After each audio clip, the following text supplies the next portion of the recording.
Friends, welcome back to my YouTube channel UPSC education point. आज geography की हम chapter number 4 करेंगे, class 9 की, जिसमें हम जलवायु क्लाइमेट की क्लास करेंगे। इस क्लास से हमारी पता है, इस चैप्टर से बहुत सारे क्वेश्चंस पूछे जाते हैं यूपीएससी में, यूपीएससी प्रीलिम्स में। अगर आप लोग क्वेश्चन पेपर बैक ईयर के उठा के देखो तो 6-7 क्वेश्चंस आपको क्लाइमेट पे मिल जाएंगे, जलवायु पे। ठीक है, तो ये क्लासेस हमारी इंपॉर्टेंट है और हम रट्टाफिकेशन से सिर्फ नोट से नहीं पढ़ेंगे फ्रेंड्स, समझने की कोशिश करेंगे, ताकि क्या है ना, हमारे एग्जाम में हमें रट्टाफिकेशन काम नहीं देगा, हमारा समझ ही काम देगा। अगर हमें समझ में आ जाएगा तो हम अपनी समझ के अगर आप पढ़ते हो तो आपको ज़्यादा दिन तक याद रहेगी, प्लस आप उससे क्वेश्चंस भी सॉल्व कर सकते हो। ठीक है, तो जलवायु पे बात करते हैं। तो एक विशाल क्षेत्र में लंबे समयावधि 30 वर्ष प्लस में मौसमों की अवस्थाओं तथा विभिन्नताओं का कुल योग ही जलवायु है। मतलब कि जो हमारे इतने बड़े विशाल देश है, उसमें जो लंबे समय तक जो हमारे मौसम की अवस्था क्या है कि विभिन्नताएं, अलग अलग विभिन्नताओं में कभी दक्षिण पश्चिमी मौसम आता है, तो कभी उत्तरी पूर्वी मानसून आता है। तो ये काफ़ी सारे अलग अलग तरीके के मौसम होते रहते हैं। ठीक है, अब मौसम क्या है, इस मौसम पे बहुत सारे क्वेश्चंस पूछे जाते हैं।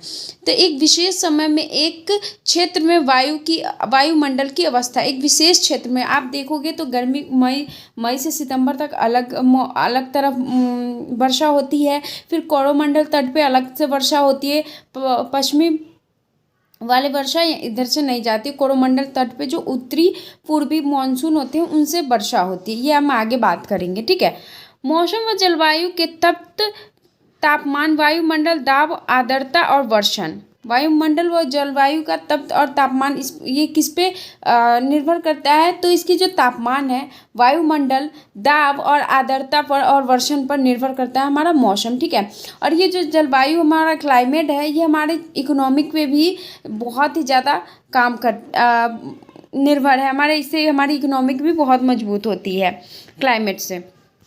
अब हम बात करते हैं मानसून।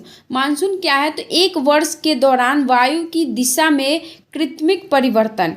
एक वर्ष में आप लोगों को पता है कि काफ़ी सारे परिवर्तन होते रहते हैं मौसम में। तो एक क्या है कि हम मैप के हिसाब से समझ के देखते हैं, तो ये हमारी मैप है, इंडिया की मैप है। ठीक है, तो एक वर्षा तो इस तरफ से ऐसे जाती है। ठीक है, एक मौसम इस तरफ से जाती है। ठीक है, जिसमें क्या है 80% सॉरी, फिर से मैं मैप बनाती हूँ। एक वर्षा तो इस तरफ से जाती है। ठीक है, ये वर्षा आप लोग को दक्षिण पूर्वी जो वर्षा है, ये आपको 80+ यही वर्षा होती है, जो कि जून से सितंबर के मौसम में होती है। ठीक है, एक वर्षा आपको उत्तरी पूर्वी की तरफ से जो आती है वर्षा,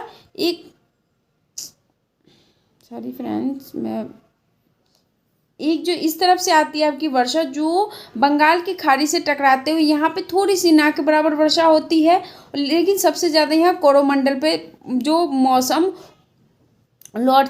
आप लोगों को लौटते मानसून कौन सा है, कहाँ पे वर्षा होती है, तो कोरोमंडल तट पे होती है। और यहाँ पे कोरोमंडल तट पे सिर्फ इसी मानसून से वर्षा होती है, ये मानसून से नहीं होता है, क्योंकि इसकी वजह से यहाँ पे ये टकराव की वजह से कोरोमंडल तट पे नहीं जा पाता है। ठीक है, अब हम बात करते हैं भारत। जलवायु मानसूनी दक्षिण पूर्वी एशिया है। भारत की जलवायु मौसमी कैसी है, तो दक्षिणी पूर्वी एशिया है। मतलब इस तरीके से आप लोग को पता है कि ऐसे जाती है।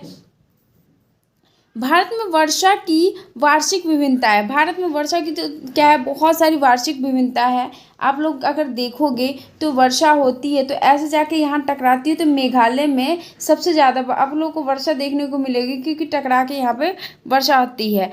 कितने 400 सेंटीमीटर प्लस। ठीक है, अब पंजाब व लद्दाख में -10 सेंटीमीटर पे चला जाता है। क्यों? क्योंकि वहाँ पे जब मान लीजिए वर्षा होती है तो यहाँ से ये उठती है, यहाँ पे धीरे धीरे जाएगी, लद्दाख के पास जाके कम हो जाती है, या इस तरफ जाके जो हमारा स्थलीय भूभाग है और सागरीय भूभाग है, सागरीय भूभाग के पास जो एरिया है, आप लोगों को उधर गर्मी कम मिलेगी। अगर आप लोगों को गर्मी के मौसम में क्या है, आप लोग हिल्स एरिया की तरफ जाने, पहाड़ियों एरिया की तरफ जाने को चाहते हैं, क्योंकि इस तरफ मौसम सही रहता है। लेकिन आप वही स्थलीय भाग की तरफ जाए, पंजाब राजस्थान व लद्दाख की तरफ जाए, तो इस तरफ क्या है, आप लोगों को बहुत ही ज़्यादा उतनी पश्चिम की तरफ जाए तो राजस्थान और लद्दाख में बहुत ही कम मात्रा में वर्षा होती है। ठीक है, अधिकांश वर्षा जून सितंबर दक्षिण पश्चिम मानसून से आता है। अधिकांश वर्षा क्या है, दक्षिण पश्चिम जो मानसून है उसी से आते हैं। जो मैंने आप लोग को बताया 80% वर्षा उसी से होता है, 10% वर्षा कोरोमंडल तट पे होता है, प्लस जो 10% वर्षा हुई वो आपको ठंडी के मौसम में उसी टाइम, जिस टाइम कोरोमंडल तट पे वर्षा होती है उसी टाइम आप लोग को ठंडी के मौसम में आप लोग को वर्षा देखने को मिलेगी। मान लीजिए 80% वर्षा आपको आपका ये हो गया, 10% वर्षा ये हो गया, और प्लस 10% वर्षा आपका यहाँ पे जो हिमालयी एरिया में होता है। ठीक है,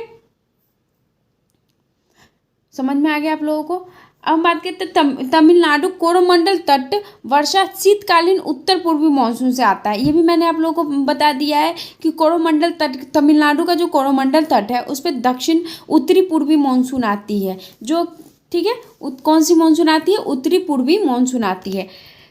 तटीय क्षेत्रों में तापमान में अंतर कम, जबकि आंतरिक भागों में मौसमी व ऋतुनिष्ठ अंतर अधिक होता है। तटीय क्षेत्र पे आप लोगों को पता है, तटीय क्षेत्र के पास जो हमारा सागरीय अरब सागर और बंगाल की खाड़ी होती है, तो इस वजह से आप लोगों को पता है कि जल बहुत देर तक जल्दी गर्म नहीं होता है, ना जल्दी ठंडा होता है। तो इस तरफ क्या है, आप लोगों को गर्म होने में भी टाइम लगता है, ठंडी होने में भी टाइम लगता है। इस वजह से इस तरफ का मौसम, और पहाड़ी एरिया पे जैसे जैसे आप ऊपर की साइड ऐसे बढ़ोगे, पहाड़ियों पे ऊपर की साइड बढ़ोगे तो आपको ठंडी मौसम देखने को मिलेगा। तो उस तरफ क्या है कि तापमान कम रहता है। लेकिन जब आप मरुस्थल की तरफ चले, पृथ्वी की भूभाग की तरफ अगर ज़्यादा अंदर चले जाए, तो ज़्यादा अंदर जाने के बाद आप लोग को गर्मी का एहसास होगा उस तरफ, क्योंकि गर्म जो स्थल है वो जल्दी गर्म हो जाता है और जल्दी ठंडे भी हो जाते हैं। तो अगर आप लोग देखो कि राजस्थान में जाओ तो दिन में 50+ हो जाती है और रात में बहुत ही ज़्यादा कम माने चला जाता है टेम्परेचर। ठीक है, अब उत्तरी मैदान में वर्षा की मात्रा पूर्व से पश्चिम की ओर घटती है। उत्तरी मैदान की तरफ क्या है, वर्षा की मात्रा पूर्व से पश्चिम की तरफ घटती है। उत्तरी मैदान की तरफ क्या है, वर्षा की मात्रा जो है पूर्व से पश्चिम की ओर की तरफ क्या है, घटने लगती है, मतलब कम होने लगती है। अब हम बात करते हैं जलवायु को नियंत्रित करने वाले कारक। जलवायु को क्या क्या नियंत्रित कर सकते हैं, तो सबसे पहली बात है कि वायुदाब व पवन तंत्र। वायुदाब और पवन तंत्र क्या है, जलवायु को नियंत्रित करते हैं। जैसे अधिकांश वो ऊंचाई पर निर्भर करती है। मान लीजिए हम एक पृथ्वी बनाते हैं, एक हमने ये पृथ्वी बनाई, ठीक है, पृथ्वी बनाई, तो ये बीच का जो विषुवत रेखा है उस पर सूरज की किरणें बहुत ज़्यादा पड़ेगी। ठीक है, तो ये क्या है, जब इस तरफ से हवा जाएगी, पवने जाएगी तो हाई प्रेशर में जाएगी, और जब वहाँ पे जाके कोई पवन हाई प्रेशर में जा रहा है, वहाँ पे रुक जा रहा है, तो क्या है, लो प्रेशर बन जाएगा। क्या है, तो हाई प्रेशर से लो प्रेशर, ये हमारा क्या है, वायु दाब व पवन तंत्र की ऊंचाई पर निर्भर करता है। अब हम बात करते हैं ऊंचाई की, तो ऊंचाई पर जाने पर वायुमंडल की सघनता तापमान कम हो जाता है। जब भी आप ऊंचाई पे जाओगे तो आप लोग को पता है कि जो सघनता है, जो तापमान है, वो आप लोगों को कम देखने को मिलेगा। जैसे जैसे आप पहाड़ियों पे ऊपर जाओगे तो आप लोगों को ठंडी का एहसास होता रहेगा। अब पहाड़ी क्षेत्र में गर्मी में कम ताप है, और आप लोगों को पता है पहाड़ी क्षेत्रों में जाओगे तो आप लोगों को गर्मी कम लगेगी। ठीक है, अक्षांश क्या है, तो सूर्य ताप की मात्रा। अक्षांश क्या है, सूर्य ताप की मात्रा। जो हमारे सूर्य से काफ़ी सारे ग्रीन हाउस गैसेस आती हैं तो उसे तो आने देती हैं, लेकिन जाने के टाइम क्या है, जा नहीं पाती हैं। तो वो क्या है, CO2 हो गया, कार्बन डाइऑक्साइड हो गया, ये सभी लेके उन सभी चीज़ों से क्या है, गर्मी की मात्रा हमारे पृथ्वी पर बढ़ जाती है। सागर से दूरी। अब समकालीन प्रभाव, दूरी बढ़ने पर विषमताओं में वृद्धि। अब जैसे जैसे दूरी बढ़ेगी सागर की तरफ से, वैसे वैसे क्या है कि तापमान बढ़ता रहेगा, तापमान में वृद्धि आएगी। अब महाद्वीपीय अवस्थाओं में, ठीक है, महासागरीय धारा तटों को प्रवाह कर गर्म या ठंडा करती है। जो महासागर की जो धारा है वो तटों को गर्म और ठंडा करती है। ठीक है, उच्चवाचन लक्षण, पठार मैदान और पर्वत। पठार मैदान पर क्या है, उच्चवाचन लक्षण, मतलब हर तरीके से उसमें गर्मी भी, मतलब ज़्यादा गर्मी आएगी तो उतना तो नहीं लगता है, लेकिन मीडियम में रहता है। अब देखिए, जैसे विश्व के अधिकतर मरुस्थल उपोष्ण कटिबंधीय भागों में स्थित महाद्वीपों के पश्चिमी किनारे पर क्यों स्थित है। ये क्वेश्चन 2013 के प्री में पूछा गया क्वेश्चन है। 2013 के प्री में पूछा गया क्वेश्चन है यूपीएससी के कि मरुस्थल उपोष्ण कटिबंधीय भागों में स्थित महाद्वीपों के पश्चिमी किनारे पर क्यों स्थित है। तो ये पश्चिमी किनारे पर क्यों स्थित है, तो इसके 3 कारण होते हैं। जैसे भारत की जलवायु को प्रभावित करने वाले कारक कौन कौन से हैं, तो जैसे कर्क रेखा के मध्य भाग से, आप लोग को पता है कर्क रेखा है हमारे जो 2 भागों में बीचों बीच हमारा क्या है, कर्क रेखा है, जो आपको गुजरात मध्य प्रदेश वगैरह से गुजरती है। तो जो कर्क रेखा है उसके पास ये 2 भागों में उपोष्ण कटिबंधीय उष्ण कटिबंधीय आ जाता है। ठीक है, तो हमारा उपोष्ण कटिबंधीय के बारे में बात किया है कि ऊपर की साइड, तो ऊपर की साइड ये जब 2 भागों में बांटता है 23 डिग्री पे ये बांटता है, तो इसका क्या है ना कि क्लाइमेट अक्षांश और दिशांतर पे भी निर्भर करता है, इसकी ऊंचाई पे भी निर्भर करता है। ठीक है, उत्तर में हिमालय उत्तरी ठंडी हवाओं को रोकती है, उत्तर में जो हिमालय क्या है ठंडी हवाओं को रोक लेती है, तथा दक्षिण पश्चिमी मानसून में महत्वपूर्ण भूमिका निभाती है। जब ये उत्तरी हवाओं को रोकती है तो दक्षिण पश्चिम का जो मानसून होता है उस पर ये महत्वपूर्ण भूमिका निभाती है। तीसरा क्या है कि वायुदाब और पवन। वायुदाब क्या है, उत्तर पूर्वी व्यापारिक पवनें, जो उत्तर पूर्वी व्यापारिक पवनें हैं, मान लीजिए हम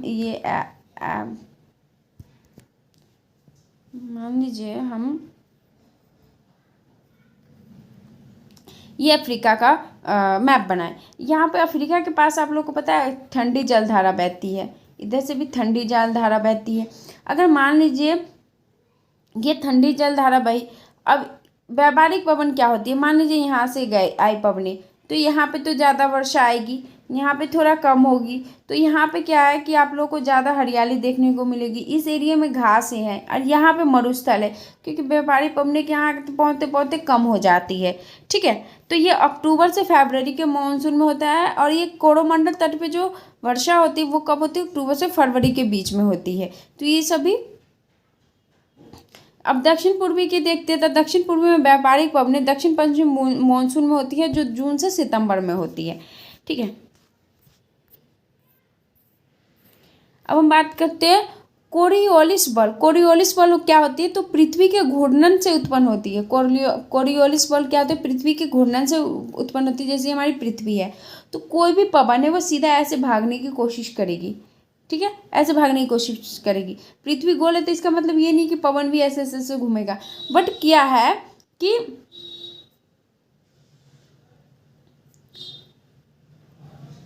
जब हमारा पृथ्वी जब ये ऐसे भागता है तो गुरुत्वाकर्षण बल की वजह से इसको इस तरफ मोड़ देता है, फिर यहाँ से भागने की कोशिश करती है, फिर ऐसे मोड़ देती है। तो ये क्या है, ऐसे गुरुत्वाकर्षण बल की वजह से ये इसके ऐसे गोलाकार में घूमने लगती है। ठीक है, तो पवन क्या है, उत्तरी गोलार्ध में बाईं ओर, इसे केरल का निकट भी कहा जाता है। जो उत्तरी गोलार्ध की बाईं ओर है इसका केरल का भी निकट कहा जाता है। अब जेठ धारा क्या होता है, तो जेठ धारा में आप लोगों को क्या ना कि मैप के थ्रू समझाने की कोशिश करूंगी। ऊपरी वायुमंडल क्षोभ सीमा के पास तेज गति से चलने वाली हवाएं, जो क्षोभ मंडल है ना उसके ऊपरी जो है हमारा तेज हवा चलती है, उसी को हम क्या कहते हैं, जेट धारा कहते हैं या जेट स्ट्रीम कहेंगे। ठीक है, जो पश्चिमी विक्षोभ नवंबर से मार्च में जेट धारा के साथ आती है, क्या है, नवंबर से मार्च के महीने में। और उष्णकटिबंधीय चक्रवात बंगाल की खाड़ी व अरब सागर में। उष्णकटिबंधीय चक्रवात क्या है, तो बंगाल की खाड़ी और अरब सागर की तरफ होती है। तो हम ये देखते हैं जेट धारा के बारे में, हमारा मैप है। तो जेट धारा से मान लीजिए कि जब हमारा सूर्य इस यहाँ पे होगा तो जेट धारा हमारा क्या है, इंडिया के पास में से गुजरेगी। तो इंडिया के पास से गुजरेगी ना तो तभी यहाँ पे ज़्यादा बारिश आएगी। ठीक है, जब हमारा सूर्य इस तरफ होगा नीचे की साइड तो जेट धारा आएगी। 30 पूर्वी व्यापारिक पवनें आएंगी। ठीक है, तो ये जनवरी की माह में होती है। कब होता है, ये जनवरी के माह में होती है। और ये देखिए आप लोगों को ये कोरोमंडल तट पे ये वर्षा इसी से होती है। ठीक है, उसके बाद क्या है, जब जेट धारा ऊपर की साइड, जब हमारा यहाँ पे सूर्य आ जाएगा तो जेट धारा ऊपर की साइड चला जाएगा, ऊपर चला जाएगा तो हमारा इंडिया से ऊपर चला जाएगा, तो ये क्या है, बारिश नहीं होगी इस महीने में। और ये आप लोग देखिए कि पूर्वी जेट धारा यहाँ से आ रही है, तो ये क्या है कि हमारे जून के महीने में ये व्यापारिक जो पवनें हैं यहाँ से ऐसे जाती है घूमती हुई, जो दक्षिणी पूर्वी जून माह में ये काम होता है व्यापारिक पवनों का। ठीक है, अब हम बात करते हैं भारतीय मानसून। तो पवन तंत्र का मानसूनी उत्क्रमण, जो पवन तंत्र का जो मौसमी उत्क्रमण है, मानसून का प्रभाव उष्णकटिबंधीय क्षेत्र 20 डिग्री नॉर्थ व 20 डिग्री साउथ के मध्य, जो मानसून का प्रभाव है उष्णकटिबंधीय क्षेत्र में वो 20 डिग्री नॉर्थ में और वह क्या है 20 डिग्री साउथ के मध्य में स्थित है। अब बात करते हैं मानसून की विशेषताएं व प्रक्रिया। मानसून की क्या क्या विशेषताएं, तो जून में सूर्य के उत्तरायण में ITCZ अतः उष्णकटिबंधीय अभिसरण क्षेत्र, निम्न दाब क्षेत्र, जो उसका निम्न दाब क्षेत्र है, भारतीय मैदानों पर अवस्थित होते हैं। वो कहाँ होते हैं, भारतीय मैदानों पर अवस्थित होती है। और सागरीय उच्च दाब से पवने स्थलीय निम्न दाब की ओर जाते हैं। और सागरीय उच्च दाब से क्या है, पवने स्थलीय, जो सागर की तरफ से किस तरफ जाते हैं, स्थल की तरफ जाते हैं, जो जैसे कि स्थल की तरफ हम मान लेते हैं बीच में आ जाती है। हिंद महासागर 20 डिग्री दक्षिण अक्षांश मेडागास्कर के पूर्व में उच्च दाब की स्थिति बनाती है। जो हिंद महासागर के पास जो दक्षिण पूर्वी अक्षांश है, मेडागास्कर के पूर्व में उच्च दाब मतलब हाई प्रेशर बनाती है। ठीक है। अब ग्रीष्म ऋतु क्या है, तो तिब्बत का पठार अत्यधिक गर्म होने से तीव्र उद्वर्धित वायुधाराओं का निर्माण, जो पूर्व जेट स्ट्रीम को जन्म देता है। जो ग्रीष्म ऋतु में क्या है, जो तिब्बत के पठार को अत्यधिक गर्म करता है, उससे क्या है, गर्म होने के बाद जो जेट स्ट्रीम है वो जो वायुधाराएं हैं किसका निर्माण करते हैं, जेट स्ट्रीम का निर्माण करते हैं। अब पूर्वी जेट हिंद महासागर में अफ्रीका के पूर्व में नीचे उतरन उच्च दाब को बढ़ाता है। जो अफ्रीका है, जो हमारा यहाँ पे अफ्रीका है, ये मैं सिंपल सी ऐसी बता रही हूँ। यहाँ इस तरीके से जो ये ठंडी जलधारा है, इसको क्या है कि मानसूनी पवनें मजबूत बनाती है। अब एल नीनो क्या है और भारतीय मानसून। एल नीनो क्या है, तो एल नीनो एक गर्म जलधारा है। एल नीनो क्या है, एक गर्म जलधारा है। जब क्या है, जब हमारा दक्षिण अफ्रीका के पास से ये जो ठंडी जलधारा है, जब एल नीनो गर्म जलधारा जब आएगी तो ये क्या है, लो प्रेशर बनाएगी। क्या है, लो प्रेशर बनाएगी। हाई प्रेशर कैसे बनाएगी, जब ये सीधी जाएगी तो ये हाई प्रेशर बनाएगी। बट इधर से गर्म जलधारा और ठंडी जलधारा जब मिक्स हो जाएगा तो ये क्या है, लो प्रेशर बनाएगा। ठीक है। तो एल नीनो एक गर्म जलधारा है जो पेरू के तट के पास बहने वाली ठंडी हम्बोल्ट की जलधारा को प्रतिस्थापित कर वायुमंडल परिसंरचना दाब व ताप को प्रभावित करती है। ये जो वायुमंडल की परिसंरचना है उसको दाब को और ताप को क्या है, प्रभावित करती है। इससे सागरीय जल के तापमान में वृद्धि होती है। जो सागर का जो जल है उसके तापमान में जो उसकी हीट है उसमें क्या है, इससे वृद्धि होती है तथा निम्न दाब का क्षेत्र बनाता है, जिससे व्यापारिक पवनों पर नकारात्मक प्रभाव पड़ता है। जिसमें जो व्यापारिक पवनें आती है उस पर नकारात्मक प्रभाव पड़ता है। देखिए जैसे कि हेल्महोल्ट्ज पेरू ठंडी जलधारा है। यहाँ से अगर ये ठंडी जलधारा गई तो इधर से गर्म जलधारा आएगी तो ये क्या है कि लो प्रेशर बनाएगी। बट ये जो सीधे जा रही है तो ये हाई प्रेशर बना रही है। ठीक है। देखिए अब विषुवत गर्म जलधारा जब आई इधर से, देखिए ये अफ्रीका जो मैंने आप लोगों को मैप पे समझाई थी वही है। देखिए इधर से गर्म ठंडी जलधारा गई, इधर से गर्म जलधारा गई तो यहाँ पे लो प्रेशर बनाई और ये इसी वजह से धीरे धीरे कम होते चली गई। ठीक है। अब हम बात करते हैं प्रशांत महासागर व हिंद महासागर के मध्य दाब की अवस्था में नियमित काल परिवर्तन को दक्षिणी दोलन कहा जाता है। जो प्रशांत महासागर व हिंद महासागर के मध्य जो दाब की अवस्था होती है उसको क्या है, दक्षिणी दोलन कहा जाता है। उसे दोलन के नाम से भी जाना जाता है। तो ये घटना अल नीनो के साथ जुड़कर अल नीनो दोलन कहलाती है। जब ये अल नीनो के साथ मिलकर क्या है, ये घटना अल नीनो कहलाती है। अब बात करते हैं ग्रीष्म ऋतुओं की, तो मार्च मई में सूर्य उत्तरायण कर्क रेखा की ओर उत्तरी पश्चिम भारत में मई जून के तापमान को 45 डिग्री प्लस कर देती है। मई जून में आप लोगों को पता है कि बहुत ही ज़्यादा गर्मी रहती है। तो उत्तरी भारत में तापमान में वृद्धि से वायु दाब में कमी होती है। तो उत्तरी मानसून में क्या है, उत्तरी भारत में तापमान की वजह से क्या है, वायु दाब में कमी होती है। जब तापमान ज़्यादा बढ़ेगा तो उसका वायु दाब ऑटोमेटिकली कम हो जाएगा। ठीक है। लू उत्तरी पश्चिम भारत स्थानीय सूक्ष्म व गर्म पवन, लू भी आप लोगों को पता है जितना गर्मी आएगी उस वजह से लू बढ़ेगी। और धूल भरी आंधियाँ हीट वेव धाराएं, और जब गर्मी होगी तो धूल भरी आंधियाँ बहेंगी। ठीक है, अब बात करते हैं मानसून पूर्व वर्षा तंत्र। पश्चिम बंगाल काल वैशाखी कर्नाटक व केरल आम्र वर्षा है। जो ये पश्चिम बंगाल और वैशाखी कर्नाटक वगैरह क्या है, ये आम्र वर्षा है। तो माशिनराम विश्व में सबसे अधिक वर्षा वाला क्षेत्र है। माशिनराम क्या है, विश्व के सबसे ज़्यादा वर्षा वाला क्षेत्र है तथा सैटेलाइट व स्टैलेग्नाइट गुफाओं के लिए प्रसिद्ध है। अब हम बात करते हैं वर्षा ऋतु की। तो मानसून में आगमन व भारत में वर्षा प्रतिरूप। तो जून सितंबर ITCZ कर्क रेखा के उत्तर में जो दक्षिण पूर्वी व्यापारिक पवनों को आकर्षित करती है। ये क्या है, मानसून क्या है, दक्षिण पूर्वी व्यापारिक पवनों को क्या है, आकर्षित करती है। और दक्षिण पूर्वी व्यापारिक पवनें भूमध्य रेखा को पार कर दक्षिण पश्चिम मानसून के रूप में दो शाखाओं क्रमशः अरब सागर और बंगाल की खाड़ी के रूप में भारत के दक्षिण पूर्वी में चली जाती से वर्षा करती है।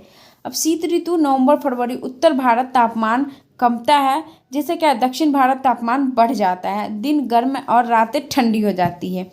दिन क्या है, गर्म हो जाते हैं और रातें ठंडी हो जाती है नवंबर फरवरी में।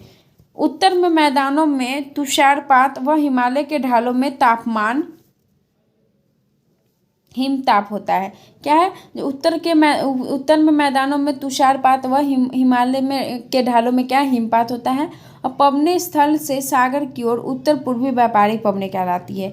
जब उत्तर से पूर्वी की ओर जाती है सागर स्थल तो क्या व्यापारिक पवनें कहलाती हैं।